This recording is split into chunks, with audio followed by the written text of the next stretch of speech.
My father has died, but I came to pay his debt. The woman stood alone in the crowded lobby of Hartwell Community Bank. Her charcoal gray suit was flawless. Her voice never shook. Yet every person waiting in line slowly turned to look at her. The elderly loan officer behind the counter adjusted his glasses.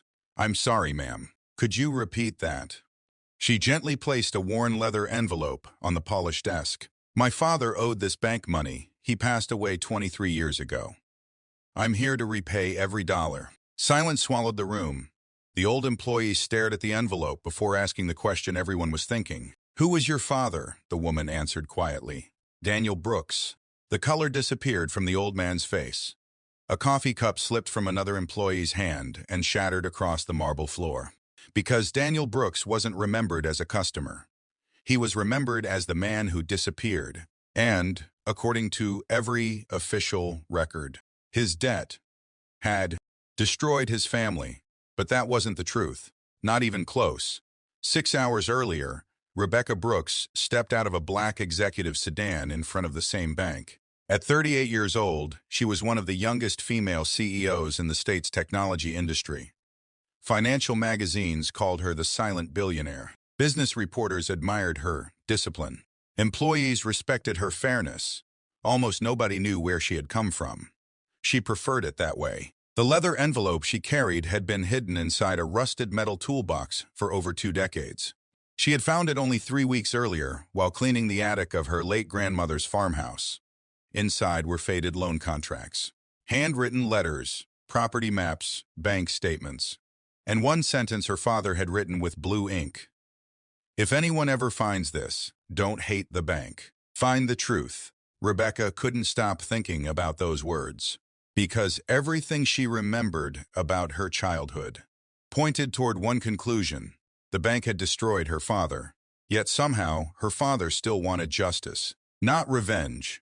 23 years earlier, Daniel Brooks wasn't rich. He wasn't powerful. He was simply a widowed single father raising his 7-year-old daughter after his wife died from cancer. He owned 32 acres of farmland outside Cedar Falls. The land had belonged to his family for almost 90 years.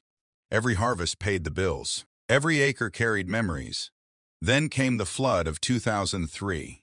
Weeks of relentless rain destroyed nearly every crop. Insurance refused the claim. Daniel had no choice. He borrowed $184, zero from Hartwell Community Bank to save the farm. At first, everything seemed manageable. Then interest rates unexpectedly increased. Equipment prices doubled, fuel became more expensive. Within 18 months, Daniel had missed 3 payments.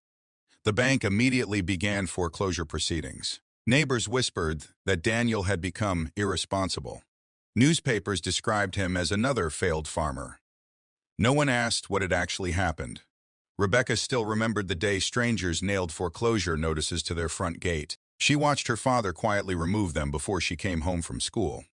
He smiled every evening. He never let her see him cry. But children notice things adults think they're hiding. She heard him talking to lawyers after midnight. She watched him sell family heirlooms, one by one. She saw him skip dinner so she could eat. Then one morning, he was gone. No goodbye, no explanation, only rumors. Some believed he fled the country. Others claimed he had taken his own life. Police searched nearby forests. Nothing was ever found. 7-year-old Rebecca was sent to live with her grandmother. She grew up believing one painful truth: the bank had taken everything, including her father. Years passed. Rebecca studied harder than anyone around her. Scholarships replaced opportunities she couldn't afford. She worked nights cleaning offices. She graduated with honors, started a software company from a rented garage, failed twice, succeeded the third time. By 38, her company employed over 12,000 people across 4 countries. She could buy almost anything she wanted, except answers. Then the attic changed everything. Among the documents was something no one had ever mentioned: a second mortgage agreement, except it carried 2 different signatures from the same bank manager. One signature matched, the other clearly didn't. Rebecca hired forensic handwriting experts. Both reached the same conclusion: the second signature had been forged. Then another discovery appeared: a survey map dated 6 months before the foreclosure. It showed something unusual beneath Daniel's farmland. A rare lithium mineral deposit, worth hundreds of millions of dollars today. Rebecca froze. The foreclosure suddenly looked very different. She expanded the investigation. Retired surveyors, confirmed exploration companies had quietly approached several local banks during that period. Internal correspondence suggested certain properties were becoming strategically valuable. Then Rebecca found the final document. A letter never mailed, addressed to Daniel. It stated his foreclosure hearing had been postponed because payment arrangements had been approved, but Daniel never received it. Instead, the foreclosure proceeded anyway. Someone had intercepted the notice. Someone wanted him gone before he discovered the real value beneath his land. Rebecca walked into Hartwell Bank carrying all the evidence. She wasn't there for revenge. She wanted answers. The bank president, Charles Everett, invited her into a private conference room after learning who she was. "I understand this is emotional," he began. Rebecca interrupted him. "My father borrowed $184,000, including accumulated interest. I estimate the balance would exceed $500,000 today." She slid a certified cashier's check across the table. "I'm paying it." Charles stared at the check. "You don't have to." "I know." "Then why?" Rebecca looked directly into his eyes. "Because once the debt is gone, no one can claim my father was running from what he owed." The room became painfully quiet. Charles slowly accepted the payment. The receipt printed. The debt officially disappeared. Only then did Rebecca open the leather envelope. "I believe your bank owes my family something now." She placed every document across the conference table. Forgery reports, survey maps, handwritten letters, property records. Charles read them one by one. His hands started trembling. "I've never seen these." "I didn't think you had." The bank immediately hired an independent legal firm. Within weeks, investigators uncovered forgotten archive boxes in an off-site storage facility. Thousands of pages, meeting minutes, confidential memorandums, destroyed records that had somehow survived. One memo changed everything. A former executive had secretly partnered with a mining investment group. Their plan was brutally simple: acquire farmland before mineral discoveries became public, use financial pressure wherever possible, force owners into foreclosure, resell the land through shell companies, make fortunes.